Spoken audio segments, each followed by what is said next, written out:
قیام پاکستان سے قبل لاہور کے مال روڈ پر واقع کئی انگریزی ہوٹلوں میں سے ایک مقبول ترین ہوٹل سٹینڈرڈ بھی ہوتا تھا، جہاں اینجلینا نامی رقاصہ اپنے فن سے آنے والوں کو محظوظ کیا کرتی تھی۔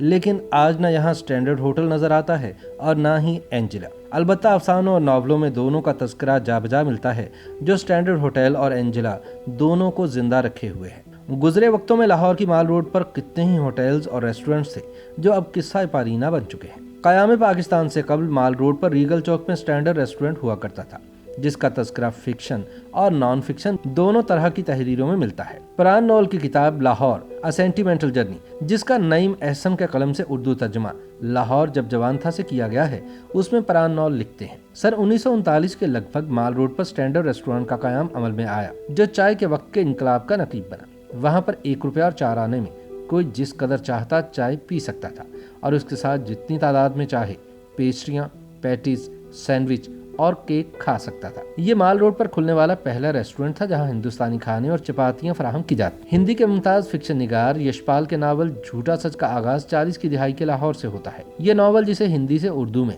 منیرہ صورتی نے منتقل کیا ہے، اس کے پہلے حصے میں تقسیم سے پہلے اہالیان لاہور کے رہن سہن، سماجی رویوں، مختلف قوموں کے آپسی تعلقات اور مسموم سیاسی فضا کا احوال بیان ہوا ہے۔ اس میں کہیں کہیں سٹینڈرڈ کا تذکرہ بھی ہے۔ چند جملے کچھ اس طرح ہیں: اس دن کے بعد پوری اور کنگ باہر بھی ملنے لگے۔ شام کے وقت جب پوری کی ڈیوٹی دفتر میں رہتی تو دوپہر کے وقت جب ریستوران سونے ہوتے، کنگ کالج سے چلی آتی۔ کبھی دونوں مال روڈ پر سٹینڈرڈ میں مل جاتے، کبھی کسی دوسری جگہ پر۔ ایک اور جگہ کچھ یوں لکھا ہے: اس سے پہلے تارا سٹینڈرڈ میں گرٹو کے ساتھ امرتا کی پارٹی میں گئی تھی۔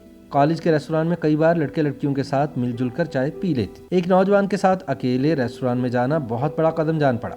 کوئی بھی دیکھ کر کچھ بھی کہہ سکتا تھا، لیکن جذبات کے بہاؤ میں منہ سے نکلا اچھا۔ اسد اور تارا سٹینڈرڈ ریسٹورانٹ کی اوپر کی گیلری میں ایک کیبن میں بیٹھے تھے۔ اسی طرح سعادت حسن منٹو کے افسانے عشق حقیقی میں بھی سٹینڈرڈ کا تذکرہ ملتا ہے۔ منٹو لکھتے ہیں: لڑکی اور اس کا بھائی ساتھ ساتھ تھے، اخلاق ان سے ہٹ کر پیچھے پیچھے چلنے لگا۔ سٹینڈرڈ کے پاس بھائی نے اپنی بہن سے کچھ کہا، ایک تانگے والے کو بلایا، لڑکی اس میں بیٹھ گئی، لڑکا سٹینڈرڈ میں چلا گیا۔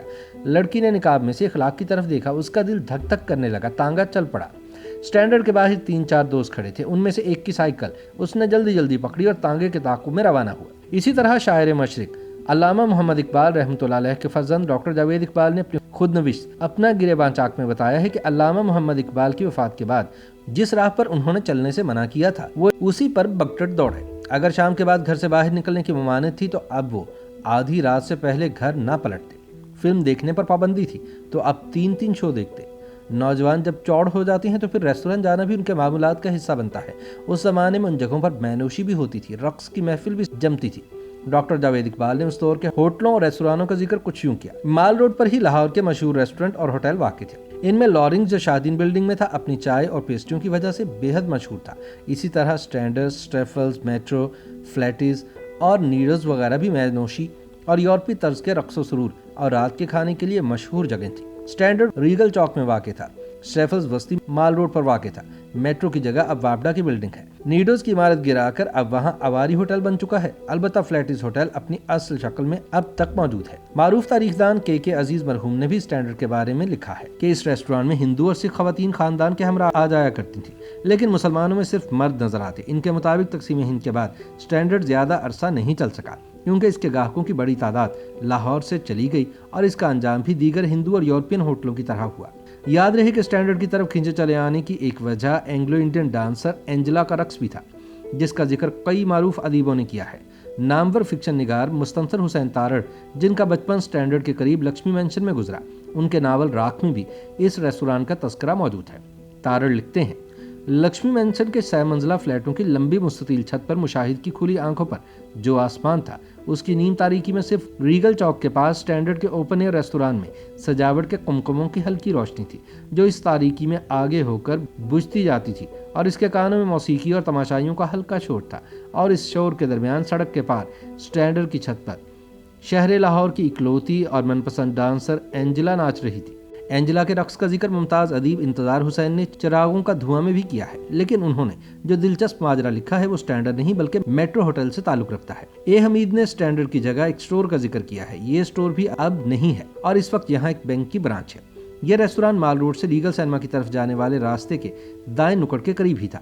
اے حمید کی اشفاق احمد کے بارے میں کتاب داستان گو میں بھی سٹینڈرڈ اور اینجلا کا تذکرہ ملتا ہے۔ ایک دن پرانی یادیں تازہ کرنے کے لیے اے حمید اپنے ہمدم درینہ اشفاق احمد کے ساتھ شہر نوردی کے لیے نکلے تو ریگل کا بھی رخ کیا۔ ایک بڑے سٹور کو دیکھا اور ان وقتوں کو یاد کیا جب اس جگہ سٹینڈرڈ ہوا کرتا تھا اور جس کی خاص بات اینجلا کا رقص تھا۔ اے حمید نے اس زمانے کو حسرت سے یاد کرتے ہوئے لکھا، اب سٹینڈرڈ ہوٹل رہا نہ سٹینڈرڈ ہوٹل کی ڈانسر اینجلا رہی، جو رہی سو بے خبری رہی۔ YouTube پر گوگلی نیوز دیکھنے کے لیے youtube.com کی سرچ بار میں googly news T V type کریں۔ گوگلی نیوز کے پیج پر سرخ رنگ کے سبسکرپشن والے بٹن پر کلک کرنا نہ بھولیے۔ YouTube پیج پر اپلوڈ ہونے والی ویڈیوز سے باخبر رہنے کے لیے بیل آئیکن پر کلک کیجیے۔ آپ کو ہر نئی ویڈیو کے بارے میں نوٹیفیکیشن موصول ہو جائے گا۔